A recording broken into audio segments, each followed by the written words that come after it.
Pria ini adalah orang yang paling pelit di dunia. Setiap kali belanja ke supermarket, ia hanya membeli barang paling murah atau yang sudah hampir kedaluarsa. Di kasir, ia selalu mengeluarkan setumpuk kupon dan akhirnya hanya membayar 85 sen. Untuk menghemat tagihan air, setiap kali menyalakan keran, ia hanya membukanya sedikit agar meteran tidak berputar terlalu cepat. Ketika pasta giginya tersisa sedikit, ia menggulungnya dengan tangan sampai benar-benar habis. Bahkan saat membakar dupa untuk orang tuanya, ia memotong satu batang menjadi 3 bagian agar lebih hemat. Untuk sarapan, ia hanya makan 1 butir telur setiap hari. Total pengeluaran hariannya tidak pernah lebih dari Rp20.000. Setelah 30 tahun kerja keras dan berhemat, akhirnya ia berhasil menabung sebesar 11 miliar rupiah. Namun, tepat ketika ia bersiap pensiun untuk menikmati hidup duniawi, ia tiba-tiba pingsan di dalam lift. Di rumah sakit, dokter mengatakan ia punya tumor otak. Ia pun tak percaya dan pergi ke rumah sakit lain. Tapi untuk tes yang sama, rumah sakit itu mengenakan biaya tambahan sebesar Rp500.000. Sehingga ia memilih kembali ke rumah sakit pertama untuk berhemat. Sayangnya, saat itu tumornya sudah semakin parah. Dokter berkata hidupnya hanya tersisa 30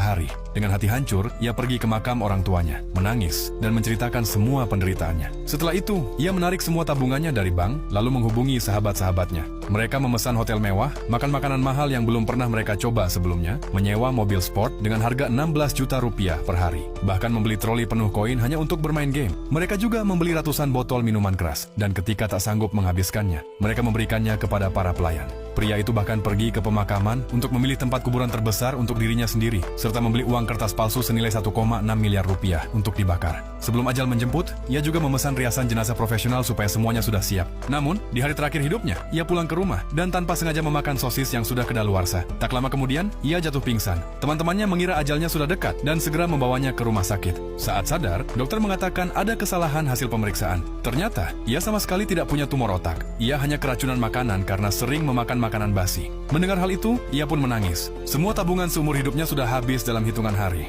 Jadi, apakah kamu mau menghemat uang seperti orang kocak ini?